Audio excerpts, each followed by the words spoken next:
Hi everybody, welcome back to the Backdoor of Cookeville, Episode 2, a school project on the Cookeville music scene. I'm Gracie Lynch, a junior at Tennessee Tech, and this is Rhyan McReynolds, lead guitarist and singer of Dimples, Malone, a ska band here in Cookeville, Tennessee. And he is currently a middle school teacher at Avery Trace teaching art, correct? Yep. All right, so starting off, can you start by sharing your name, your affiliations with the performance industry, and your background in the Cookeville music and tech scene? DIY, Dimples, Malone, ska band, ska punk band.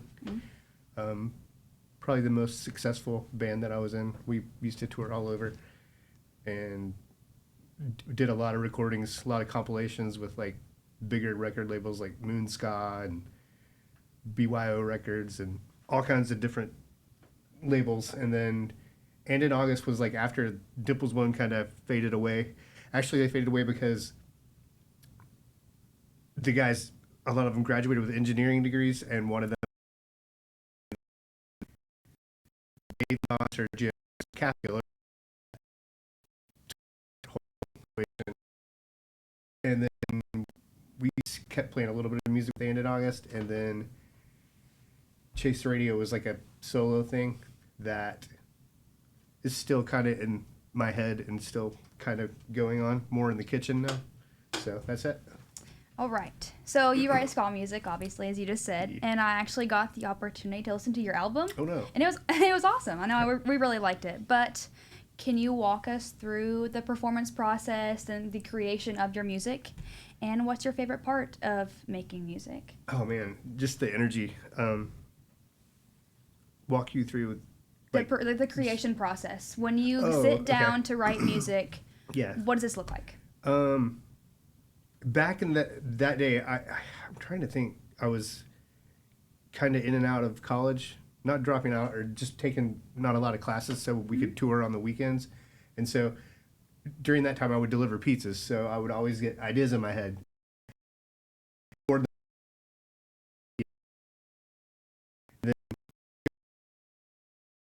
Like what guitar chords they were, and then break it down from that, then go into rehearsal and teach the songs, and a lot of times even play out the horn lines on top and showing the horn players how to do that. So that's the basic part of it. And then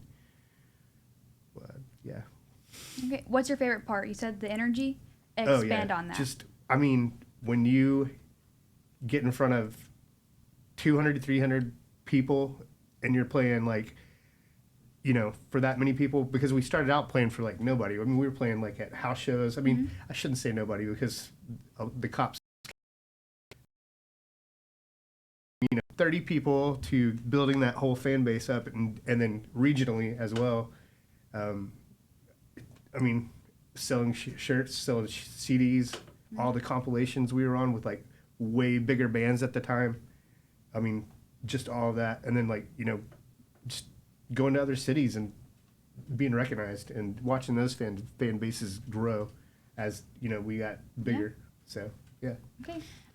Expanding on house shows, can you talk about this poster of yours at 2188 Fisk? It was a big party. I think like these guys, Oscar's Downfall, like we would play a lot of local shows with those guys, and I think they had their drummer, Justin Lee, is who I got all these from, because he has just a whole folder full of all these. And he was going to work for Revelation Records as an intern, and he'd gone to Tech and MTSU as well. So I think this was like kind of like his going away party show. So gotcha. We were about the same age, so a lot of us, we did a lot of shows together. So. Awesome. Okay, so a lot of the artists we've talked to in the past couple of weeks says that Cookeville's music scene makes them feel a part of a community, makes them feel seen or appreciated. How do you hope your music impacts? What kind of legacy you want to leave? I mean, definitely like the scene here, we've seen it grow from nothing to something, and then fade out again, and then come back kind of, I mean, with these newer venues that are coming up and popping up, because I've been there through it all and like seen it all go away and then come back. So I mean, I think that's how I'll go down in history, is just, you know, he helped do that or something. So Yeah, I get it. Recordings of life. All right. Ryan, tell us all about all the different venues that there were. Okay. Like, walk us through some of that. And we've heard that from some of our other panelists, but I think it's hard to imagine how many different small venues there were. Maybe tell one of your favorite ones. The one we was Larry Nugent's The Magic Bean. Small, but we used to pack that place, and like we would throw this show called Scalloween, Halloween, and then we would book that place out, and then I don't know if Larry liked it because it was so hectic, but there was a lot of people there, so that was one of the favorite ones because that's the one that got us started. And then there was a really cool venue that was a lot bigger called The Obscure.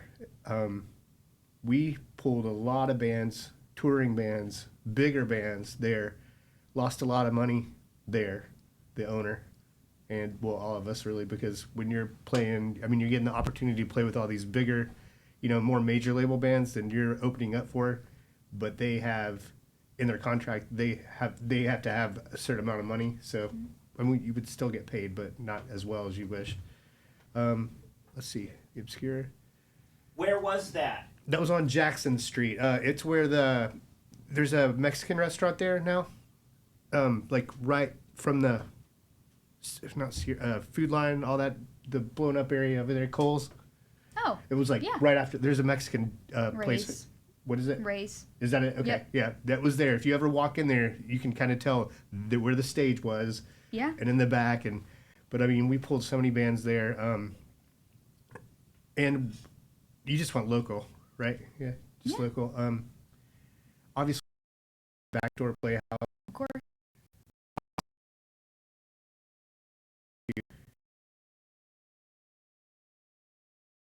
Because they had the money to pay you, that we paid for so many recordings that way. Right. Because they're going, we'll pay you $1,000. Okay, we only have like a 35-minute set, so we'll take it.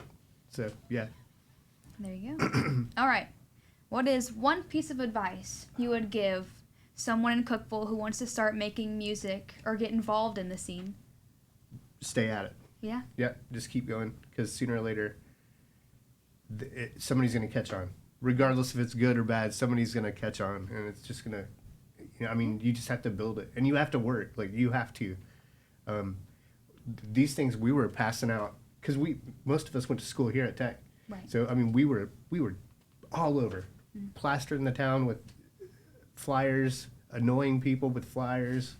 We did a lot of stuff with WTTU. We would make they would pull us on, or we would do, some of those things and to get publicity, and some other radio stations too. So you just got to stay at it, keep going, sell it.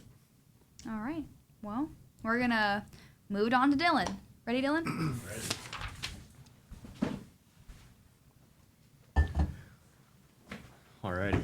My name's Dylan Parrish. I'm a freshman here at Tennessee Tech. So, Ryan, you talked with Gracie about how the cops came a lot. Oh, yeah. Could you tell me, the craziest moment you've ever had performing? Several. I remember this one because it's funny. The cops weren't there, but I'll tell you another one, too. Okay. We were playing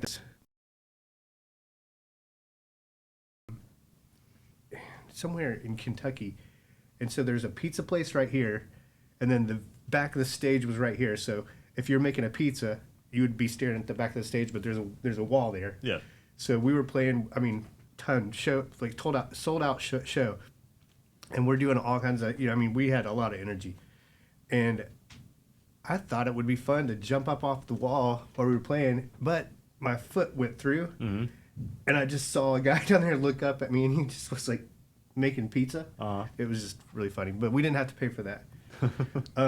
Cops just mainly came because they were there was either too many people or just stupidity outside or something like that. That happens a lot anyways at venues and stuff like that. But yeah, and if you're bringing in other aspects of live music and there's alcohol and things involved, that's gonna happen. So I remember one time falling into, because there were so many people there and we were playing, and we got bumped around or something, and I went back into this house. This was at a house, and then I like came back up, and then you could see the outline of my whole body where the sheetrock broke. That was pretty funny. Okay, yeah. I mean, lots of funny tour stories as well, but as far as local, yeah. Okay. So when you're performing, I'm assuming obviously you kind of get nervous sometimes playing. Yeah. How have you worked past that? Well, depending on where it was and how many people were there, I mean, you really get the feel for anxiety. So it's really just make it through the first 2 songs and then you're good. Mm-hmm. I mean, or you're flowing, Mm-hmm. and you just, it was always fun too, because I mean it's a ska. It was usually a punk show or a ska punk show, and we totally told jokes in between songs, make fun of each other, whatever. Mm-hmm. So that just made sense to me. So Okay. yeah. Alrighty. Can you share a lesson you learned throughout your career and kind of what led you to that realization?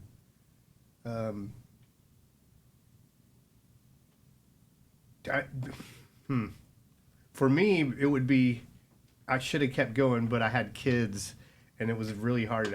So I was like, man, I need a real job. So I thought I could, and the band had kind of fallen apart a little bit. So I was like, okay, I'm going to become a teacher, because you get summers off, you get a lot of time off. Yeah. And the plan was to tour in the summer. Yeah. And so the plan was I was going to go up north for, do a week up north, and then, take off 2 weeks, do a week east, and vice versa, all the way around. And then another kid came along. My kids are rad, but I mean, it just keep on going. Don't have kids if you want to play in a band or be successful at it. Okay. So yeah. Okay. So obviously you've had a lot of experience playing in bands, playing music, being around Cookeville and everything. Is there a piece of advice you would give to somebody who's wanting to start off in that scene? Play as much and wherever they will let you play.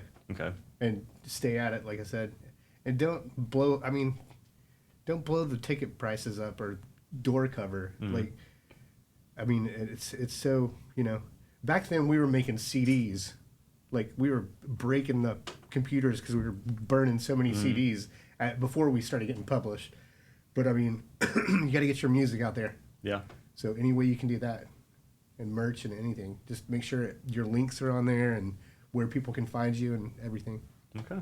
Alrighty. Thank you, sir. Cool. Yeah, you bet. Guess we'll switch it out now.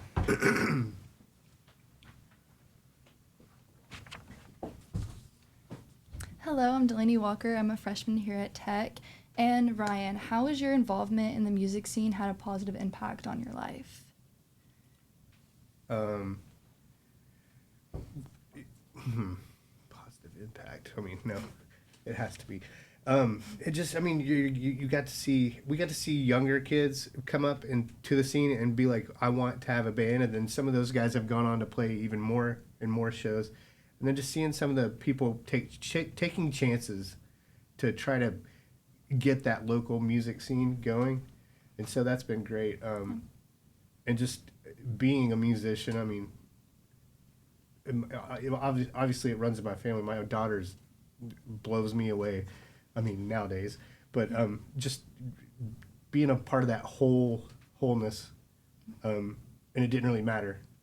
Yeah, I mean, sometimes you would have like disputes with other bands and stuff like that, but the unification and the unity, I mean, it brings all that together. So it just, I mean, reminds me of that Op Ivy song, Unity, and so all that. Yeah, and what are some of those chances that you've had to take in this industry? Lots of chances. Spending like every last bit of your money on merch or trying to get more, merchandise really. And then I remember, like, I got a credit card to pay for gas when we were on tour. So, I mean, that was not smart. And then, that's a lot of it. You're just trying to get to the next show, or eating crap fast food all the time. Ooh, yeah. But it was like cheap back then, so it was easy to do, Mm-hmm. So just risking things just so you could get that moment. Exactly. Yeah. Yeah, and during your career as an artist, what is one moment you look back on and wish you could have changed? I wish we would have signed with the record label way earlier than the one that we signed with. 'Cause, I mean, we're talking about indie labels. We're not talking about like, the bigger ones.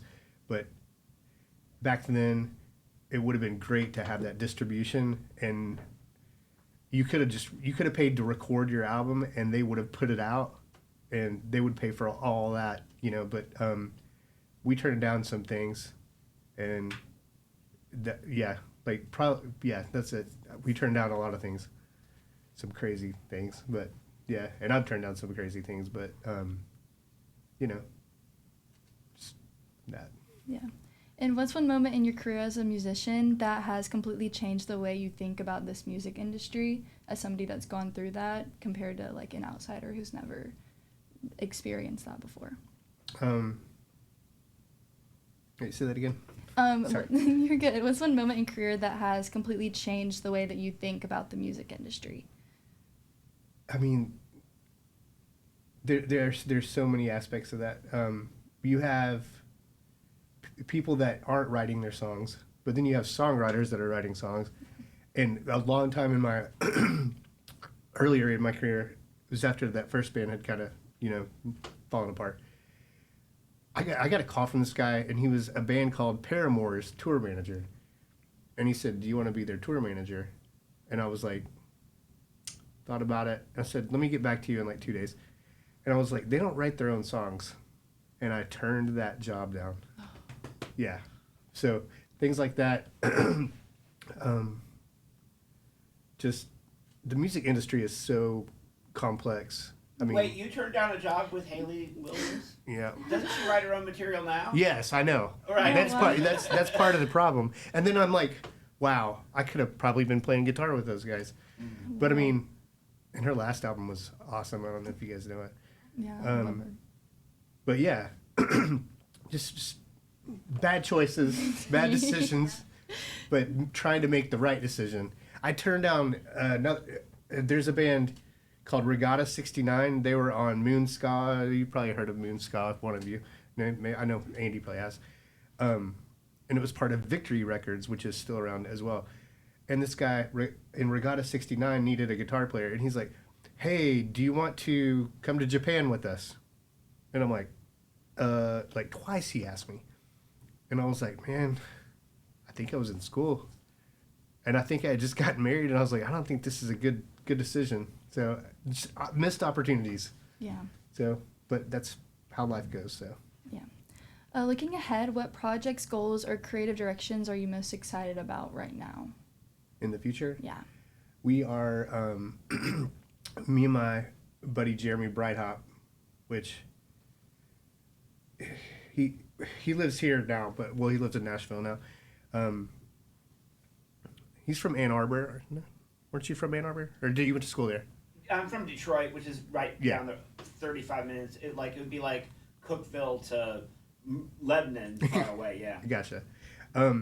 So we've been talking. So we actually did a test sound with my daughter's gonna record, and she's gonna get one side of the 7-inch, and we've started a record label called Don't Mess This Up Records, and so then this Chase the Radio stuff that I have, we are going to record on the other 7-inch or other side of the 7-inch. So we have a couple of vinyls going to be coming out hopefully this summer if we can get them pressed in time, because we're still using our own money, but we actually have real jobs. And then we're going to do another 7-inch with some Dimples Malone music. So pretty I mean, I get to use my visual art stuff too, because that's what kind of teacher I am. Yeah. And so that really helps a lot when you're thinking about getting music out and your merch and things. So yeah. I think I answered that maybe. Yeah. No. Okay. Yeah. How has your experience as a musician helped you as an art teacher and teaching these kids about that industry and everything? Organized chaos. Yeah. Yeah. I mean, I'm pretty laid back, but I play music all the time in class. Oh, that's cool. So when sometimes these kids find out like what band or they've heard my music, and the next thing and it turns it all different. But I think just trying to go with the flow and try to stay at it even on a bad day. It is middle school, so there's a lot of bad days or bad days. But yeah, other than that, I think that's yeah. Are there any last things you'd want to add, and any last words you would want to give the audience? I think this idea, this whole creation that you guys are doing is completely phenomenal. It's rad. And I think there's so many great bands around here that people haven't heard. There's so much history even past before me. And there's so many other bands. I mean, a lot of these bands, some of us have gone places, and some of us, I felt like I was successful for a while when I wasn't having to pay my bill, or my bills were paid. Mm-hmm. And that's all I ever wanted, is just to stay even. So just stay at it. Because, it can't get any worse these days, I don't think. Yeah. So yes, I'm going to join the team here spontaneously, if you don't care. Yes. Yeah, I'm gonna perfect. totally gonna take an executive privilege here. I did this at the last class because I just was burning. The questions were burning inside me. So, by the way, thanks to Gracie and Delaney and Dylan for getting us started. Thank you. Ryan, I want to try to dial in, first of all, and I knew that this was going to happen as soon as you mentioned Op Ivy. It took me years to figure out all the different things that they did after that. I just remember that one album. Mm-hmm. But when I was in my 20s, I went to California for about 2 months, lived out in the Bay Area, and somehow I got to go to an Op Ivy show where they were opening for Fugazi. So this was like 89, 90, somewhere right around there. And it's that one album's been with me forever. But can you talk... And I've tried this on some of the other panels, and I don't think we've ever really gotten where I want to go. Blake and them did a little bit, Blake and Matt. But can you talk about the whole ska punk scene of the 90s? Like, what was it like about that genre in that time period? And maybe talk a little bit about, just like nerd out with me for a minute about the music itself. Like, so tell me all the different, pieces in the ensemble, and were you guys crowd surfing yourselves? Were they was a crowd coming on stage? Was like when you say energy and it was 200 people, how rowdy was it? And maybe who are some of your influences in that genre? And maybe who are some of the favorite bands that you got to either open for or who gave you a shout out or whatever? So that's like 4 questions rolled into one. But I want to try to ask you to try to really paint as vivid as you possibly can what 90s ska punk really was, and how you found your way to it, and why it still makes people happy to listen to it today. Okay, so I think I was still in high school, and I think one of the first albums I got was that was like, this is punk rock, and it maybe had some ska influences, and it was Rancid, so you have the guys from Op Ivy. And then so I was listening to all that, getting into that scene, still skateboarding, Mighty Mighty Boss Tones were getting bigger. And then you start diving deeper and deeper into that ska punk, and then you're like, whoa, this is a different thing. No Doubt was coming out. They were getting mainstream and stuff. So I think that initially, Warped Tour was out. There was lots of festivals.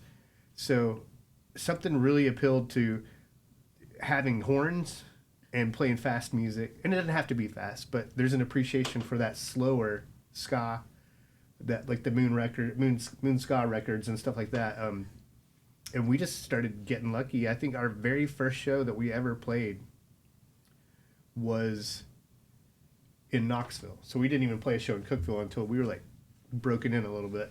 And we played with like Skinner Box, King Django, all these like traditional bands. But on some of these albums they were putting out, they were thanking us. And it's like, for just kind of spreading that word, because we were the ones flyering and those kind of things.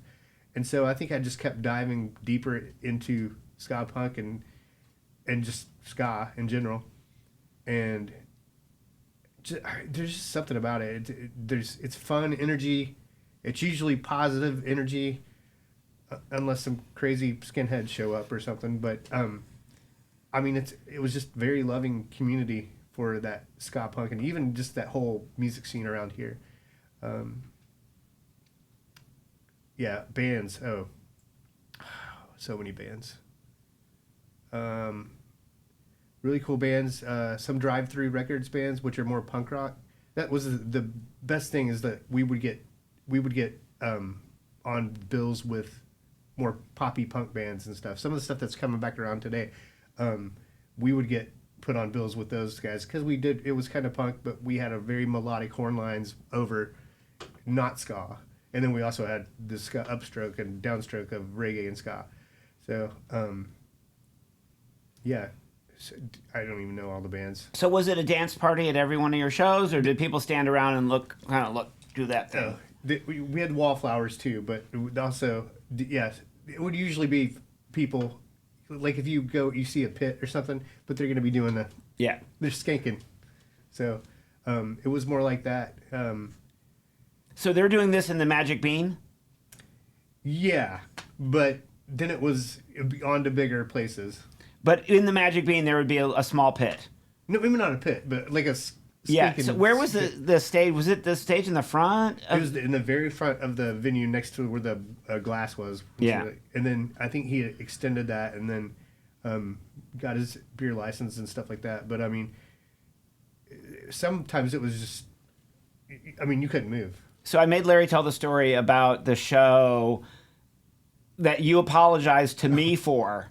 Can you tell Larry I'm sorry? And this was happened 20 years ago. And he said you apologized to him before the show happened. It was some punk band that had matchy suburban punk band or something like that. They were. Tell us that story. I want to on tape both versions. So this is a show that you booked at Larry's place. I think I don't know. Remember who booked it? One of us booked it, but yeah, there was a band called. One of the guys went to school here, and they would wear they were just obnoxiously punk rock, but it was pretty fun. But one of the singers was also in a hardcore band that was called I cannot remember the name. He's passed away now, but he was pretty. Well, they were called, I guess I can say this, Ash Chapel. Mm-hmm. So they were a pretty big hardcore band. And so he was also, he was the lead singer of that band. And so they wanted to come with this other little punk band that they had just kind of started up. And so I'd be like, Wes, who went here, was the singer. And he was like, yeah, he sent me a recording. I was like, oh, crap, dude. So then I think Larry was there and they started playing or something. And I think he just pulled the whole switch and then said no. So I think we had to leave, and then we found somewhere else to play over before it was called Players, and we just set up. I mean, Larry's a blues musician. He's not a punker, but he gave me the impression that they were the ultimate posers, and that they came there to basically wreck his venue. I think that's what they thought. Yeah, they weren't very good musicians. Right. And it was just but they were begging to play a show. So I think they were obnoxious, but more obnoxious than. I feel like we always played nice guy punk rock or nice guy ska punk, so it was kind of like that whole thing. So you said you got a new record coming out, and you didn't say I'm dropping it on Apple, I'm dropping it on Bandcamp, even I'm dropping it on Spotify. You said you're producing a 7-inch, a vinyl 7-inch record. Yeah. Tell us really briefly again a little bit more about the record that you and your daughter are working on, and how old is she, and how did that come about? You said one side's going to be you and your daughter. Well, it's just gonna be her. Well, I might play bass or something. Okay. She's 15. She got into music from listening and found out, I mean, obviously it's a big part of my life, and she just got into it. And so, I had oh my gosh, how many guitars do I have? And then I just said, here, you can learn, but you're learning on an acoustic first. And then next thing you know, I'm buying her electric, and then next thing you know, I'm buying her another acoustic. And I'm like, we got to do something with this, because that was the whole point. And so I'm like, if I need to show her the way to do that. And so, yeah, we'll drop it all on all the... You'll put it on all the things, too. Yeah. But I think there's something about having a vinyl. She started getting into vinyl, too. So I was like, we could do these colors, this color. We can do whatever we want. And it's really not that expensive. because with today's technology, I mean, we can record. We're recording in my buddy's studio, but I mean, I haven't recorded in a while, so I'm really stoked about it. So that I'll hook you up when we get the records. Did I cut you off? Did you have more questions? Okay, all right. So this has been the Backdoor of Cookeville, episode 2. Episode 1 Yes. we recorded just an hour before. We're going to try to put this out on the YouTube. If you found this and you like it, please like it, share it, tell all your friends. Our guest today has been Rhyan McReynolds of Dimples, Malone, and other bands in the Cookeville scene. I'm Andrew Smith. I'm the faculty advisor of this whole crazy mess that we've been doing, the oral history of the Cookeville music scene. We're here at the Volpe Library at the podcast studio set up by the journalism department. Shout out to Professor Teddy Burch for allowing us to use the podcast studio, to Megan Atkinson, the curator of the Tennessee Tech Archive, and to my students who have been such cooperative, fun collaborators. Thanks, Ryan. Thanks. Now I'm going to go hit stop on this. That was and fun. And then there's a very nervous part where I hope I can save it. And of course, it logged me out. I don't know why I'm talking because this is all going to be on the recording. I hate editing video. Yeah, that's the